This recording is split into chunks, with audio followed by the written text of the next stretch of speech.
Hello everyone and welcome to the channel. This week's video is going to be quite personal and potentially vulnerable. What if I told you that the secret voice in your head, the one that says you should have done better, you're not good enough, they won't like you, isn't really that uncommon? Research shows that nearly 85% of people struggle with some form of harsh self-talk. In fact, this phenomena even has a name. Psychologists call it an inner critic. Almost all of us carry the inner critic voice we rarely notice. The inner critic develops as part of a child's psychological survival system. It starts as a protective mechanism, but over time can become toxic.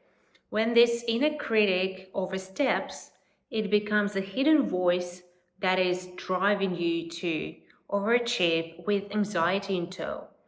Psychologists say that people with stronger inner critic are 3 times more likely to express symptoms of anxiety and burnout.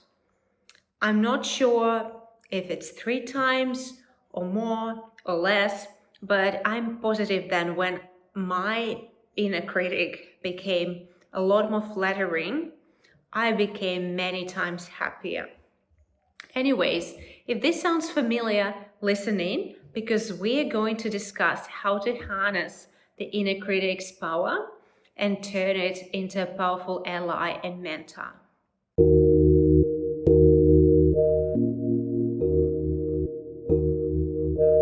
First, let's briefly discuss how the inner critic develops. I'll immediately say that I'm not a therapist and I am going to share what I have learned through therapy myself and through reading. The inner critic develops as part of a child's psychological survival system and is often rooted in early life experiences such as criticism from caregivers, from teachers or peers. Sounds familiar? The inner critic rarely appears out of nowhere, that's for sure. It's shaped gradually through experiences that teach a child I'm only safe and loved or accepted when I meet certain standards. It starts as a protective mechanism, but when a child experiences criticism or conditional approval, for example, based on excellent grades, when parents are chaotic or inconsistent or emotionally unpredictable, the child internalizes it to gain a sense of control.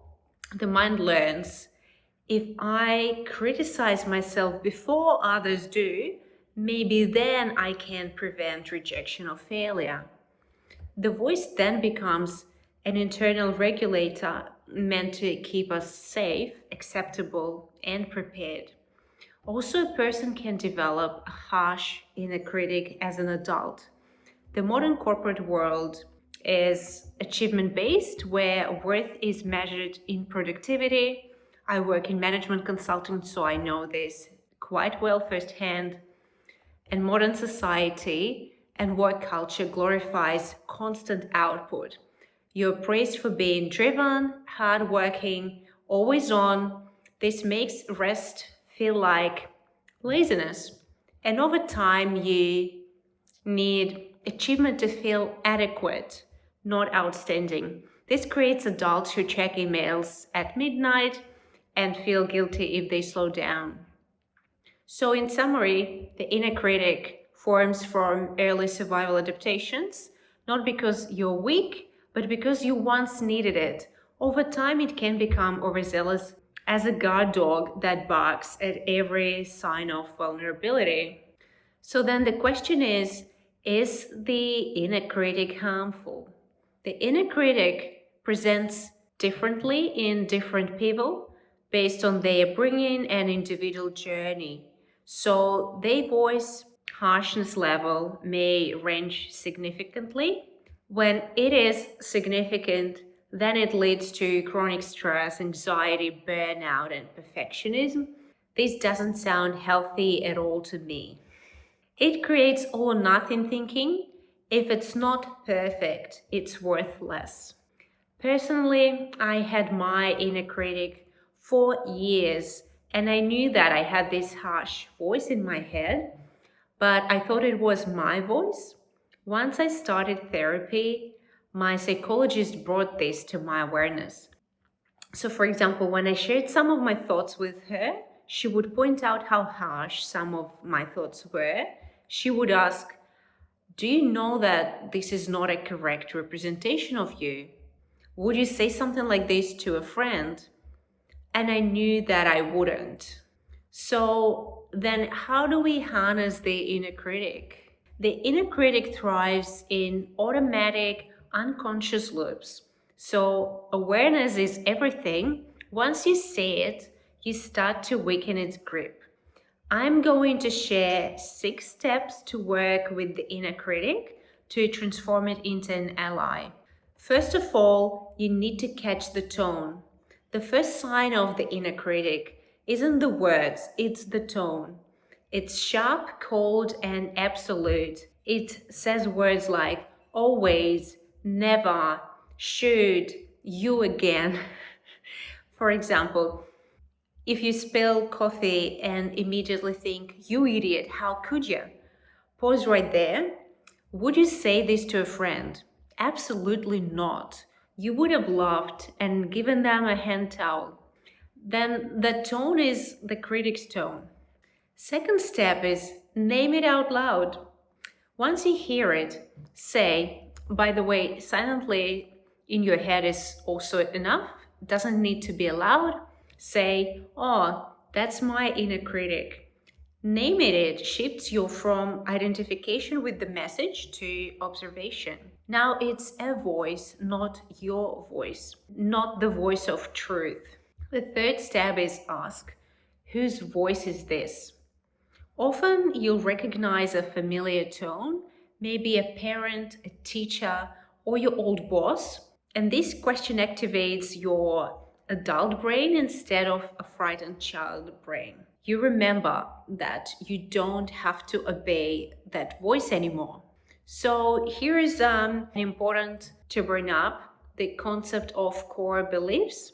Core beliefs are deep, often unconscious assumptions you hold about yourself, others, and the world. They act as your operating system, if you like, or the operating system of your mind, I should say, shaping up how you interpret events, what you expect from others, and how you treat yourself.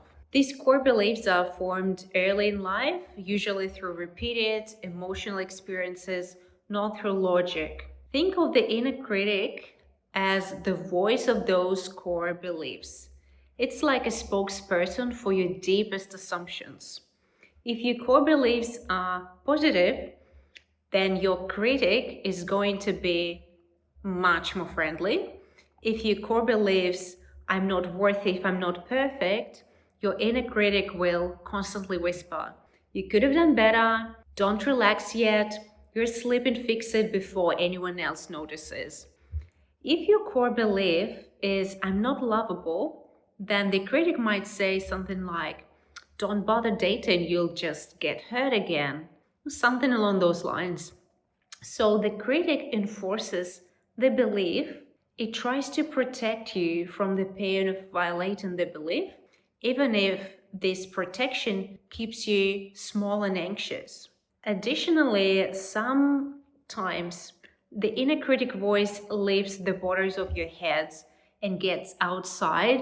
It happens when we voice some of these core beliefs out loud to others. For example, recently I've seen some of my very impressive people downplay their strength when talking about their achievements. One of my colleagues who has recently been promoted and who's an outstanding, brilliant consultant said, "I don't know if I'm a high performer."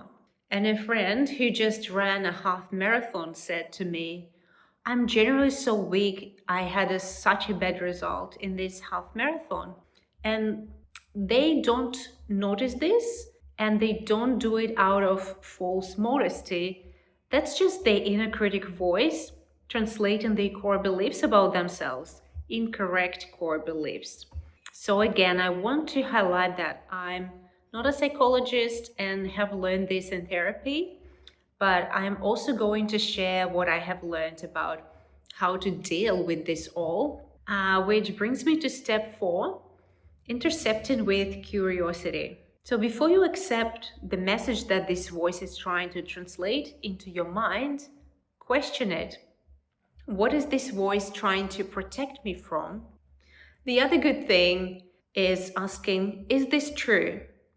And then following up by saying, is this 100% true? You can also ask yourself, if I spoke to a friend like this, would it help them? That short pause interrupts the neural pathway that links criticism to anxiety to overdrive.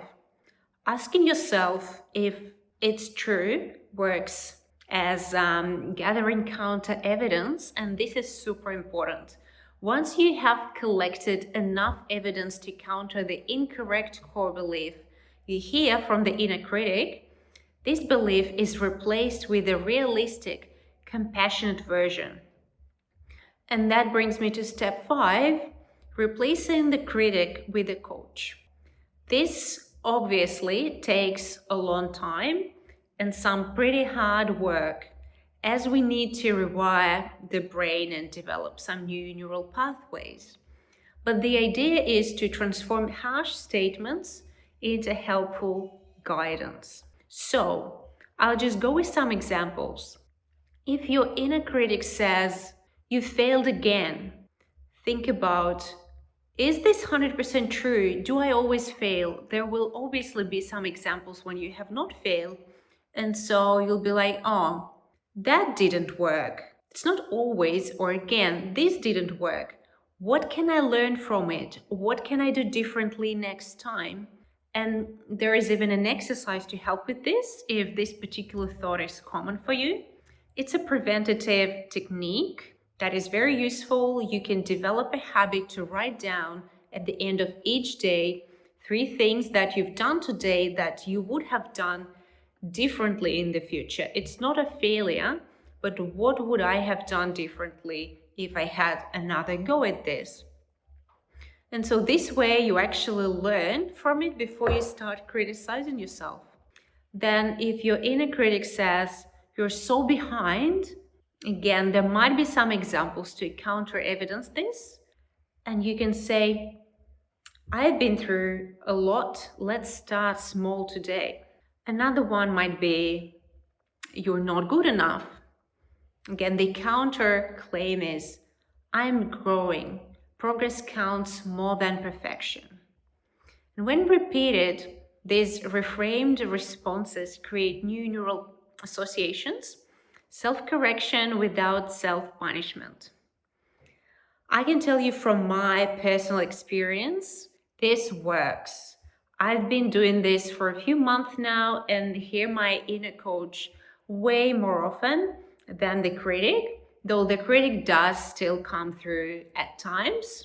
However, the critic's voice is less loud now and less confident, as I've learned to challenge it with those questions like, is this 100% true?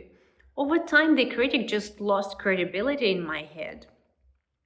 And finally, step 6, as I promised, is to create recovery rituals.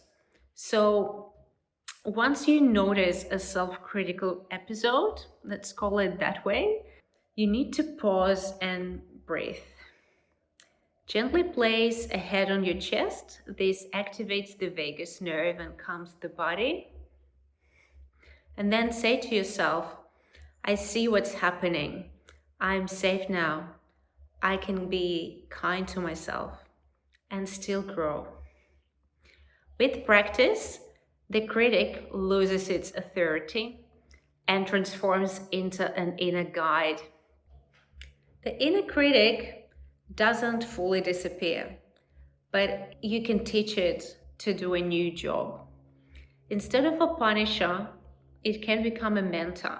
When you stop fighting your critic and start understanding it, You unlock confidence that's not built on fear, but on self-trust, which is way more powerful.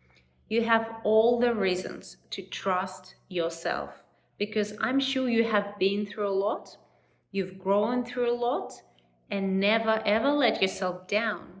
So you always have yourself, and your inner voice should reflect that. Thanks for watching. Hope this has been helpful.